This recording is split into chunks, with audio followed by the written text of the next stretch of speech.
regresar o volver al tema de la filosofía como una de las dos formas refinadas de conocer, de la cognición, de lo cognoscitivo.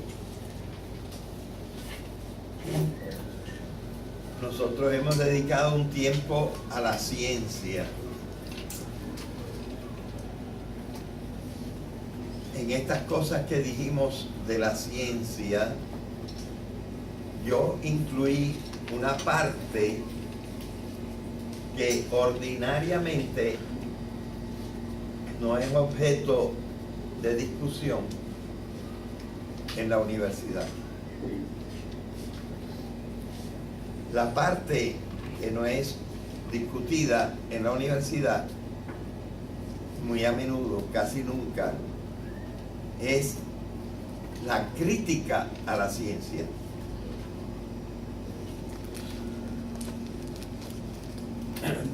Pero mucha gente no sabe bien lo que es la crítica. Y uno se imagina, por lo que hace la gente, que la crítica es una especie de ataque a la ciencia. Eso sería no entender bien lo que es la crítica. Entonces les voy a explicar muy brevemente qué es la crítica.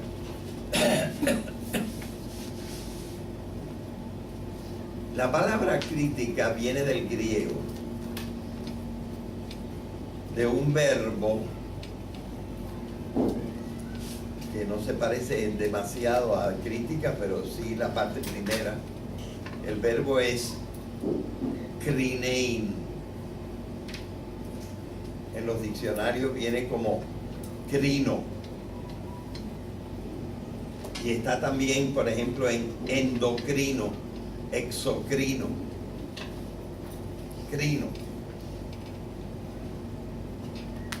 ¿Y qué quiere decir krinein? Pues quiere decir algo así como cortar. Cuando uno corta, uno está separando.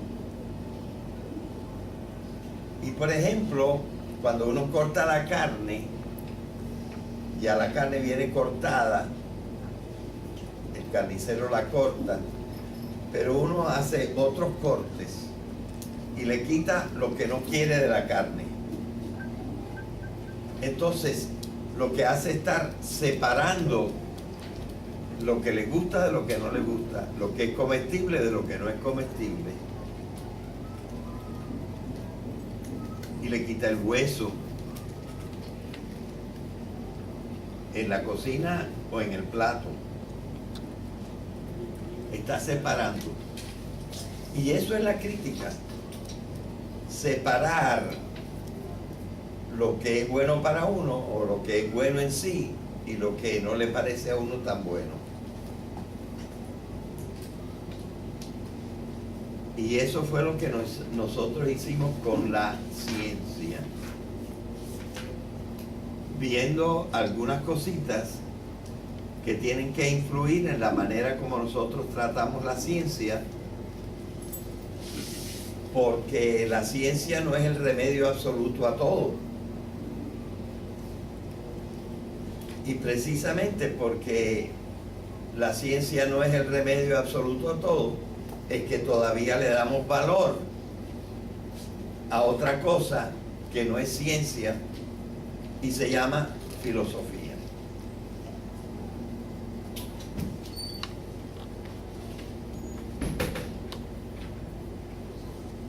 Yo creo que en esta clase me referí a este dibujito que ahora yo hice en la pizarra, Carolina, ¿verdad? Diciendo que si esto es lo que hay que explicar,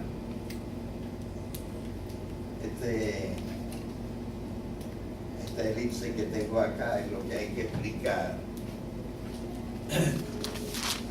Y si aquí están los hechos y las cosas, la ciencia está inclinada a mirar hacia acá. Y entonces hace unas abstracciones sobre los hechos y las cosas. Y las explicaciones están basadas en esas abstracciones de los hechos y las cosas.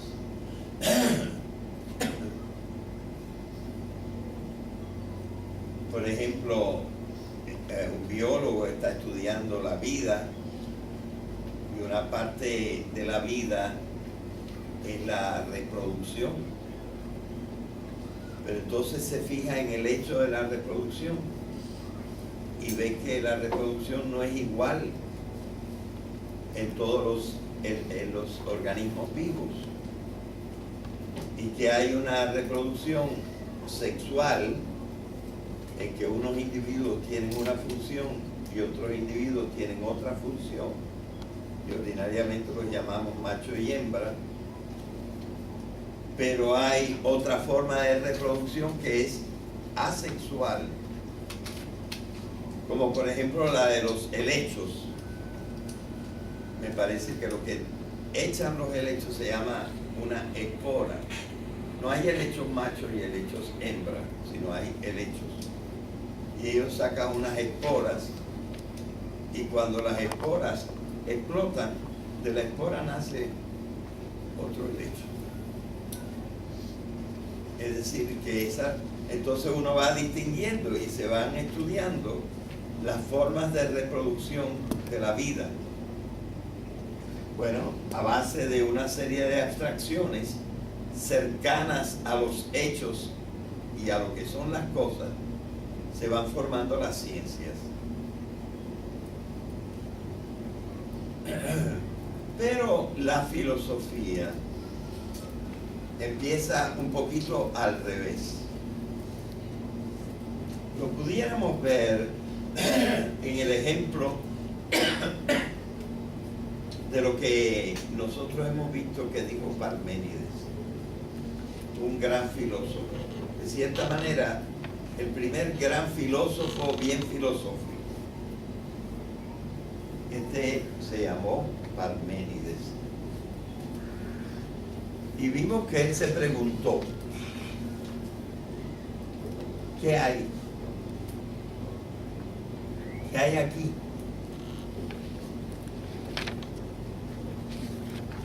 Y la respuesta no fue encontrar hechos y cosas, como en la ciencia, sino algo que pudiera responder a todo. Y dijo, lo que hay es ser, y no hay más nada. Ser. Ver que él empezó al revés, por la gran pregunta abstracta. Todo es ser.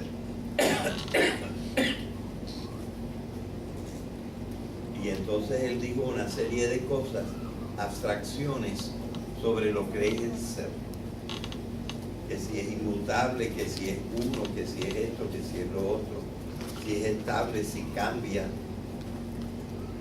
Pero todo era acerca de la gran pregunta, de lo único que hay, ser. Ven que son las dos posiciones opuestas y son, pudiéramos decir, abstracciones de diverso tipo. Claro, a medida que nosotros hemos ido acumulando hechos y cosas, conocimiento de hechos y cosas, y también acumulando abstracciones seguras sobre hechos y cosas, los científicos han ido progresando en abstracciones cada vez más abstractas. Y llega un momento en que en vez de estar propiamente estudiando ciencia, están estudiando la filosofía de la ciencia. Están estudiando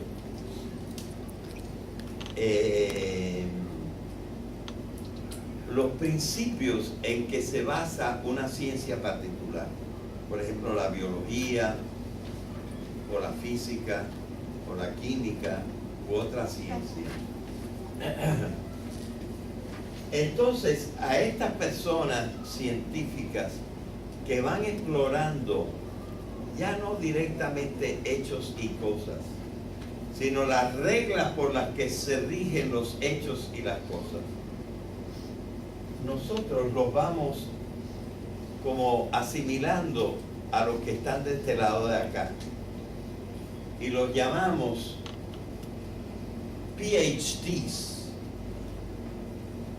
doctores en filosofía de su propia ciencia. Y tú puedes ser un PhD en biología. Tú puedes ser un PhD en física. Tú puedes ser un PhD en química o en cosmología, cosmografía o lo que sea.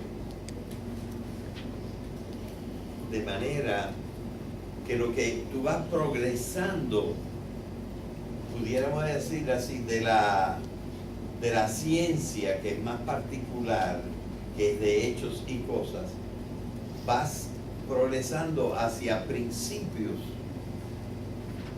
pero como tu interés y tu formación es en cosas concretas, pues te limitas a la filosofía de un tipo de fenómenos y un tipo de cosas. Pero te vas acercando a lo que estudian los filósofos. Y por su parte, los filósofos, aunque hablen del ser, no pueden quedarse en el ser, porque después los seres tienen diferentes maneras de existir y tienen que ir bajando hacia donde están los científicos y coger sus ejemplos de ser de unas cosas más concretas. Y entonces científicos y filósofos se pueden ir acercando.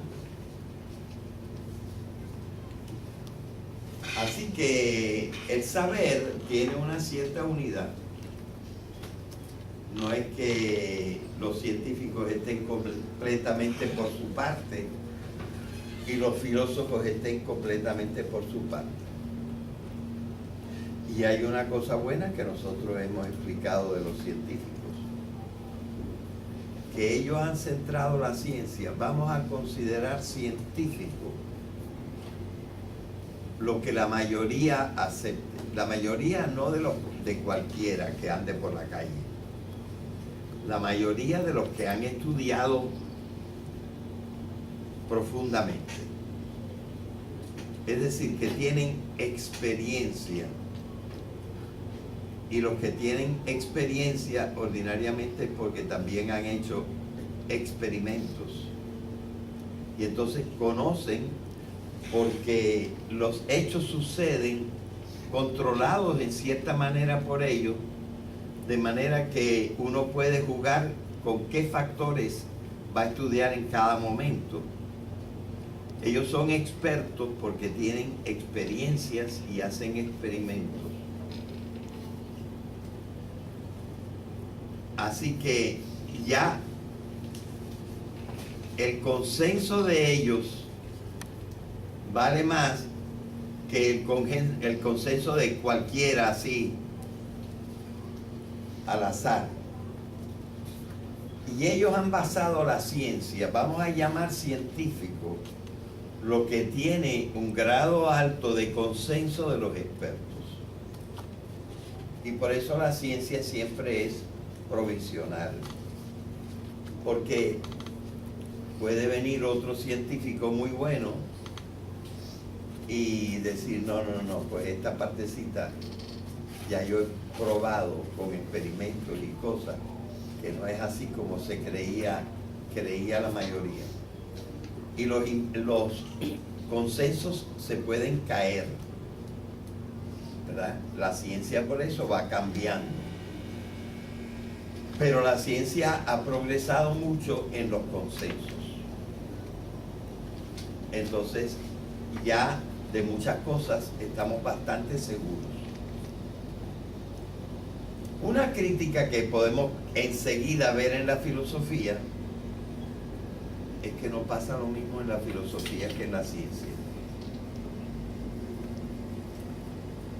Casi no hay consenso en la filosofía. O los consensos están repartidos entre 600 opiniones diferentes. Y mientras más filósofos hay, más teorías diferentes hay.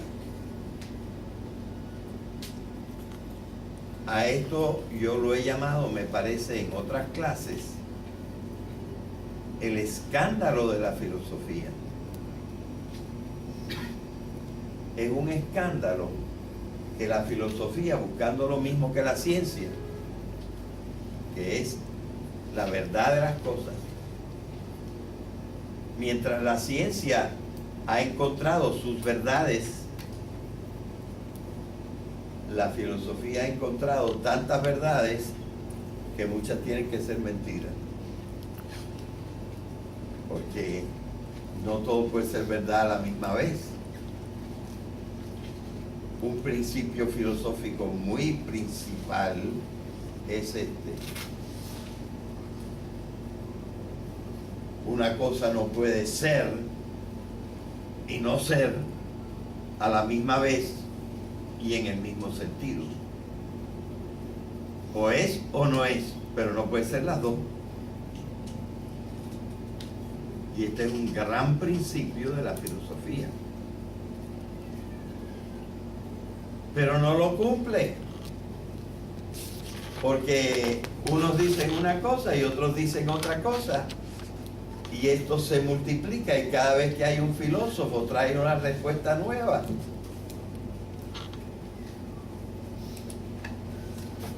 Así que la filosofía tiene este escándalo, que ha progresado poco en el consenso y se ha desviado tantas veces que uno se pone a dudar a veces de la filosofía. Pero las preguntas son tan importantes que no podemos dejar de hacernos estas preguntas. Por ejemplo, esta: ¿y yo qué hago aquí? ¿Qué hago en este mundo? ¿Y cómo es que yo estoy aquí? O sea, ¿qué pasó ahí? Hay unas preguntas sobre el mundo y sobre el yo. Uno en la filosofía se hace unas preguntas sobre el yo. ¿Y yo qué hago aquí? ¿Quién soy yo? ¿Cómo estoy yo aquí en este mundo, en este ambiente? Y hay la otra pregunta: oye, ¿y qué es todo esto que yo veo alrededor mío? Esas cosas brillantes que hay en el cielo, ¿están vivas o no están vivas? Así se empezaron preguntando. Son ángeles, tienen pensamiento, influyen en nosotros. Y uno empieza a pensar sobre lo que está alrededor de uno. Así que lo cognoscitivo, que tiene varias formas de pensar, luego también tiene varios objetos de pensamiento. Los dos principales son el mundo y yo. Pero la verdad es que nos encontramos una tercera pregunta que a veces aparece, y muy pronto. La tercera pregunta es: ¿el mundo y yo se pueden explicar solitos o hay que buscar una explicación fuera de ellos.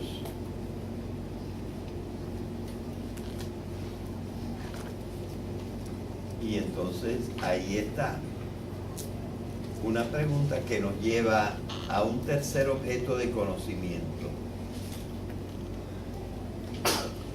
Este objeto de conocimiento no es directamente observable.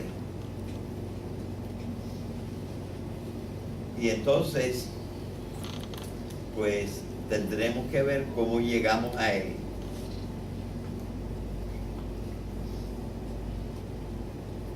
Y este tercer objeto de conocimiento finalmente le hemos dado un nombre.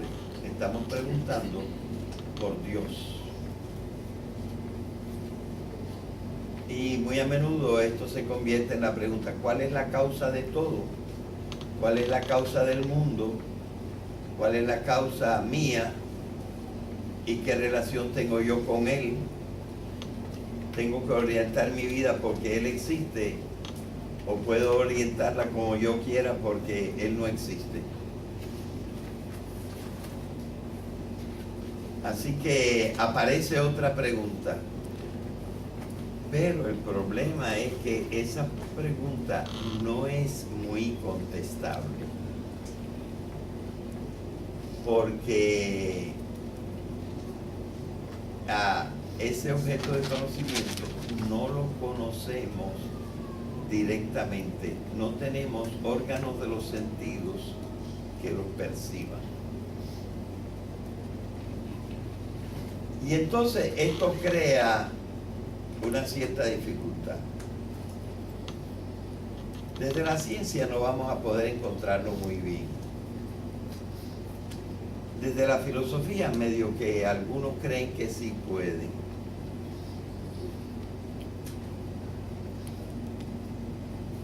Pero entonces otros dicen, hay que buscar otra fuente de información. Otra fuente de información que no sea simplemente la razón. Fíjense que no estoy diciendo la inteligencia.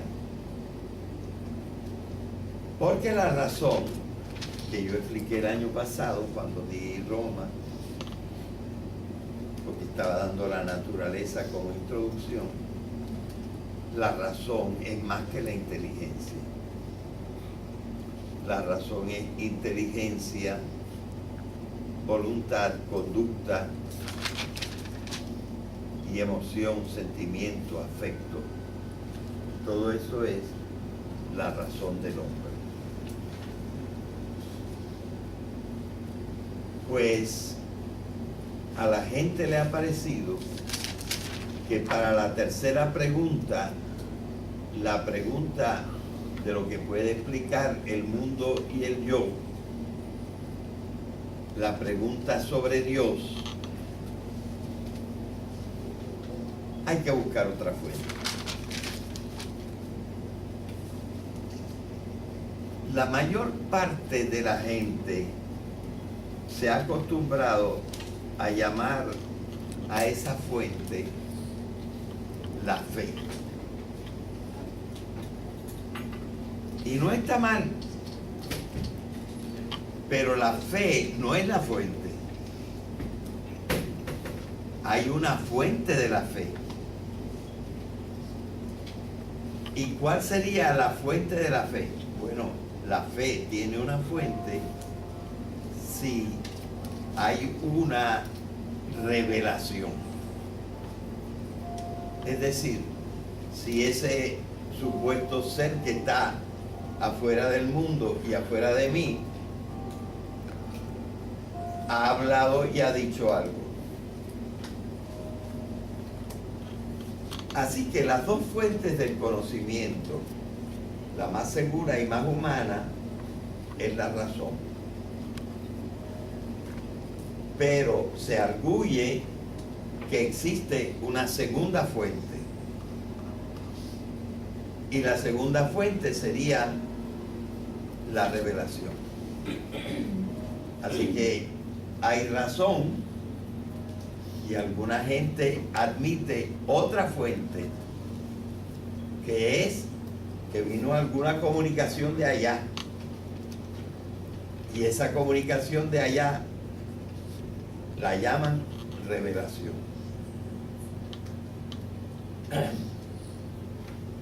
Bueno, ya que estamos en ese lado y que no le vamos a dedicar mucho tiempo a esta parte, déjenme decir algunas cositas sobre esta parte, porque la religión, como ustedes ven, cae la mitad debajo de lo azul y la otra mitad debajo de lo anaranjado ahí que está.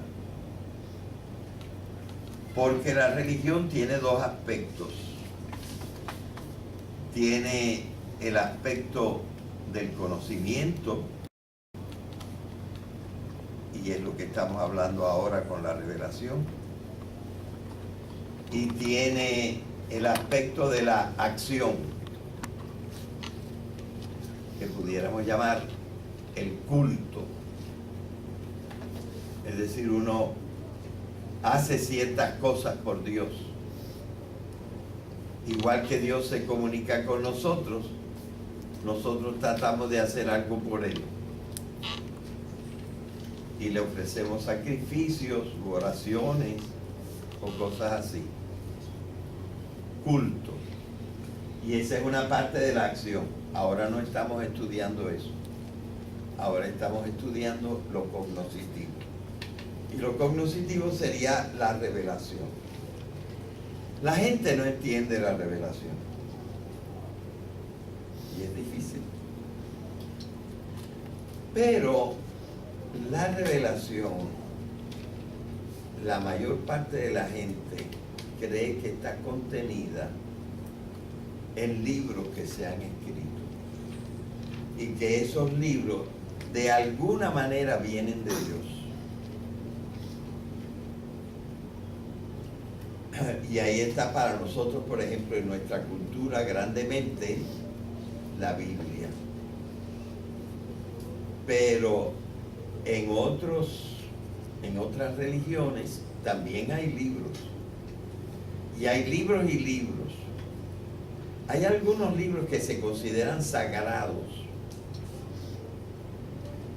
Yo diría que muchos libros de los hindúes se consideran sagrados. Que muchos libros de los budistas se consideran sagrados. Y quizá los haya de otros, de los pueblos que tenían escritura. Están bien, bastante conectados con los dioses. Y hay otros libros que, aunque son sagrados, pues no son tan sagrados, porque en realidad no se le atribuyen a Dios. Se le atribuyen a hombres que probablemente algo conocían de Dios. Así es, por ejemplo, la obra de Confucio,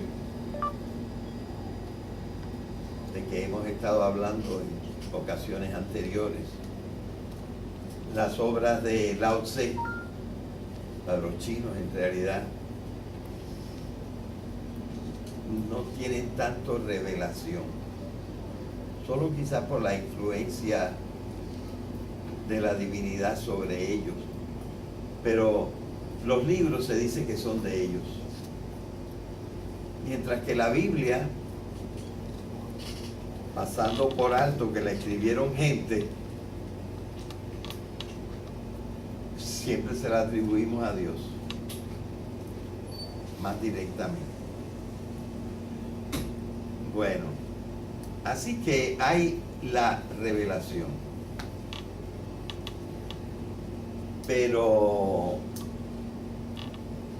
aquí en Occidente hay dos maneras de concebir la revelación.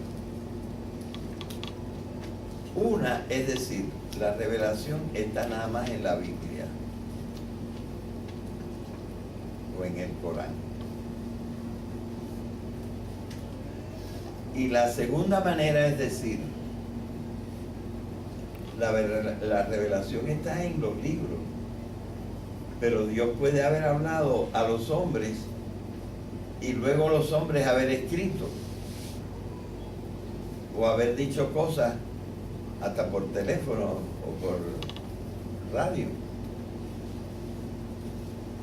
O sea, que la revelación puede venir ya desde muy lejos escrita, o puede haber venido de boca en boca hasta que alguien la puso por escrito. A esto que va pasando de boca en boca sobre Dios, lo llamamos la tradición. Entonces, hay gente que cree, y estos son ordinariamente los de tipo protestante, que creen que la única revelación es la que está en la Biblia. Y los católicos, los ortodoxos, los melquitas, los de la iglesia siria, los de la iglesia etiópica, etc. Estos creen que sí, está la Biblia, pero que también Dios nos ha hablado por la gente, por los grandes santos, por los grandes sabios. Y a esta segunda parte la llaman la tradición.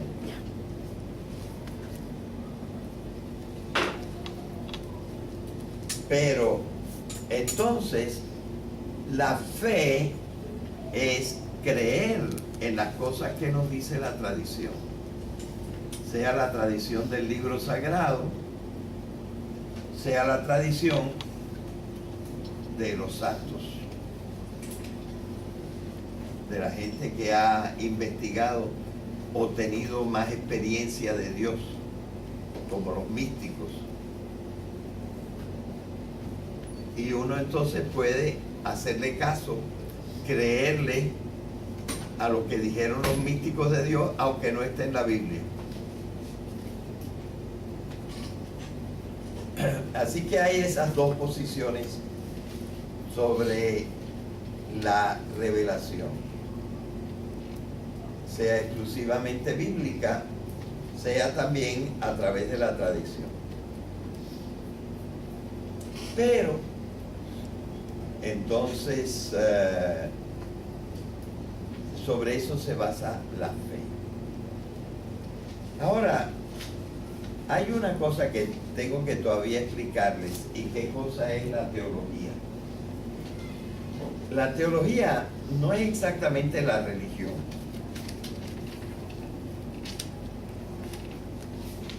Tenemos que empezar entonces por ver qué cosa es la religión. Como les dije, la religión es una cosa recibida y es una cosa que se hace. Ahora estamos hablando de la cosa recibida.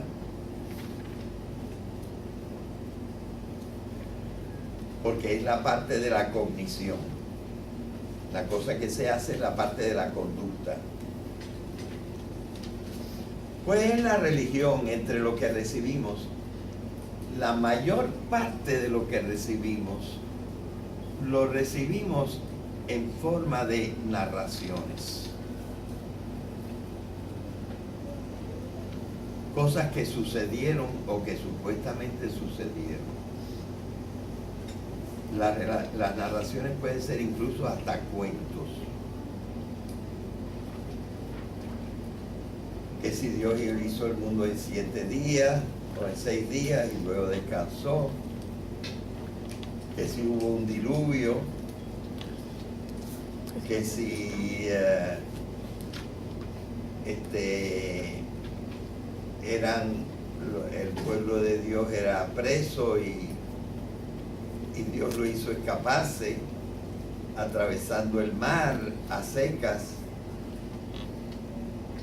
que si entraron en una tierra que les había prometido, que si tuvieron un gran rey que los organizó, que si esperaban un gran rey para el futuro, el Mesías. Todas narraciones y algunos cuentos Como y ahora sabemos, por ejemplo, el cuento de Job no es una narración histórica, es un cuento para explicar cómo es Dios.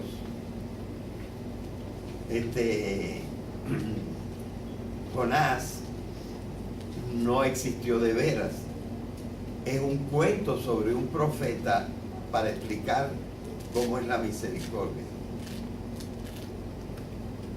Pero entonces son o narraciones de hechos supuestamente sucedidos o cuentos para explicar. O sea que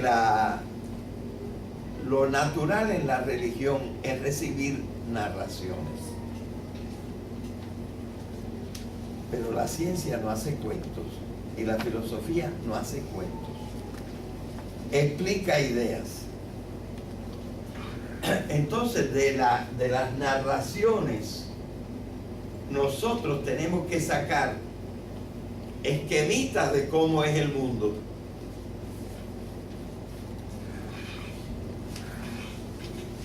Y esos esquemitas de cómo es el mundo es la teología.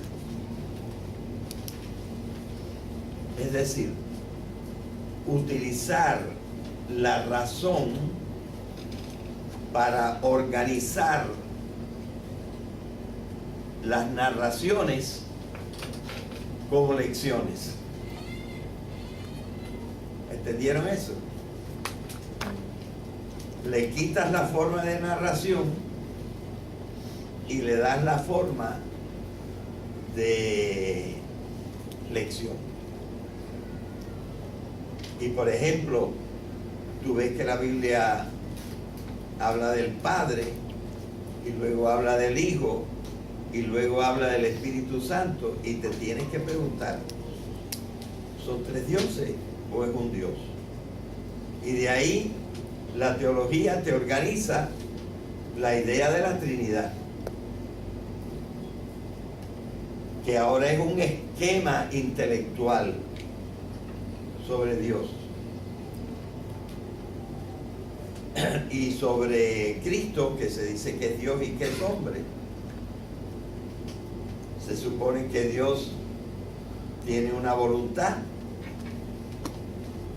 y que el hombre tiene una voluntad, y entonces hay que preguntarse si Cristo tiene dos voluntades o una voluntad, si tiene dos inteligencias o una inteligencia, y así. Y entonces lo que eran narraciones lo vas convirtiendo en esquemas intelectuales. Y la teología es la habilidad que con ideas filosóficas y con algunas ideas científicas, nosotros de las narraciones de la religión sacamos esquemas mentales.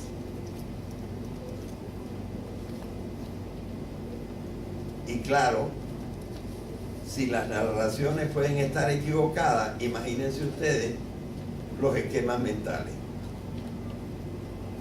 O sea, hay que tener mucho cuidado y ser lo más riguroso que uno pueda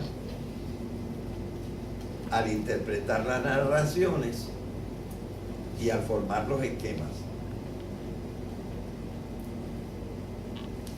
Entonces, una cosa es la fe, en la cual uno tiene gran confianza, pero ya en las narraciones y en los esquemitas uno puede tener sus dudas. Bien, y esta es la parte intelectual de la religión. Una cosa en la que uno se da completamente, que es la fe. Y una cosa que uno va construyendo según el entendimiento de uno, que es la teología.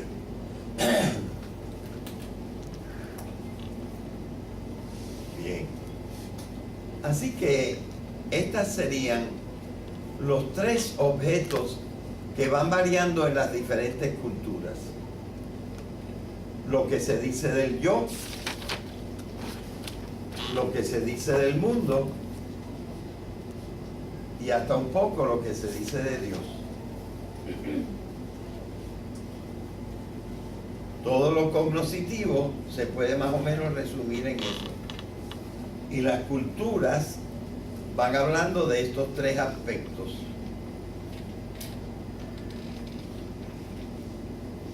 Del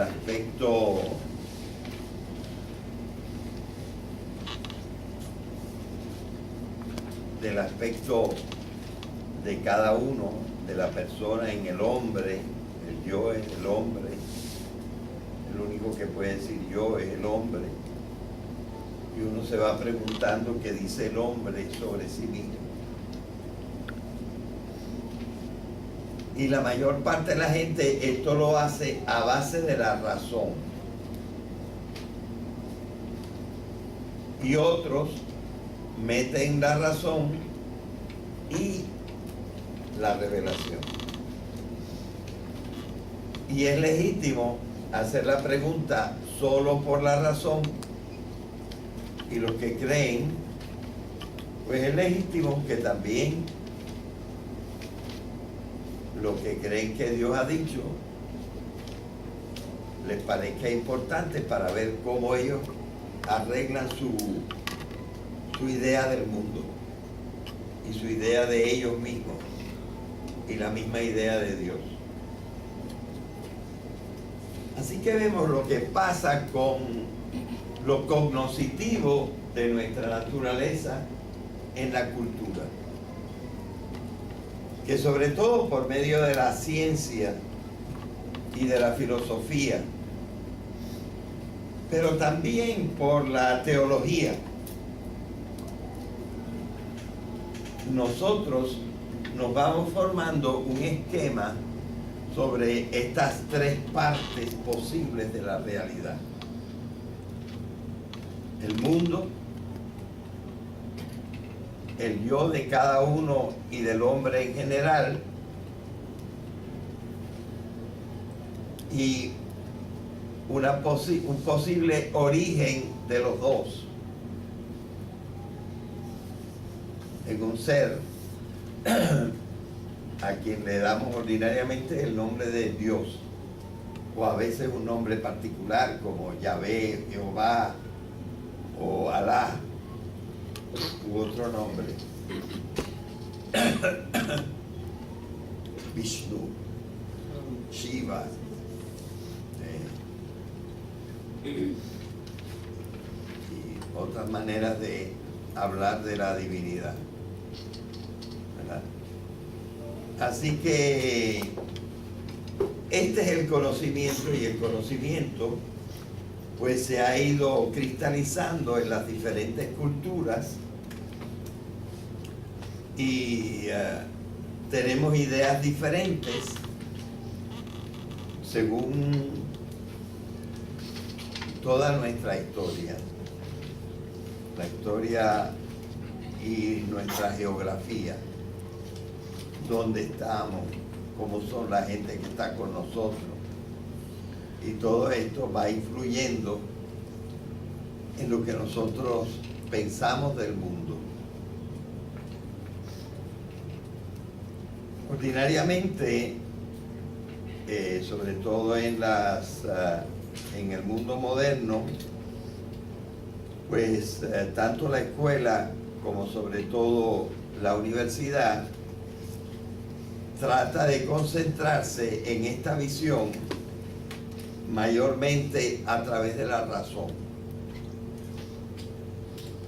porque una parte de nuestra cultura ha dividido bastante separadamente lo civil de lo que podemos llamar sagrado, y entonces lo consideramos como dos mundos que para el bien de los dos deben estar un poco separados. Idea que no empezó enseguida. Por ejemplo, la Iglesia Católica medio que aceptó esa separación en el año 1965, pero eso fue ayer. Ya yo tenía 35 años cuando el Concilio Vaticano II dijo, bueno, está bien que haya una separación entre el Estado y la Iglesia, y que el Estado se ocupe de unas cosas y la Iglesia se ocupe de otras cosas. Y por ejemplo, que la Iglesia deje la pretensión de mandar en el mundo. Deja que manden, como dijo Cristo, al César las cosas del César y a Dios las cosas de Dios. Así que no nos tenemos que escandalizar que en nuestra cultura y en nuestra universidad, que es civil, secular, pues nosotros mayormente expongamos las cosas desde el punto de vista de la razón. Bien, toqué ya un poquito las cuestiones de la filosofía y tendremos que seguir sobre este tema.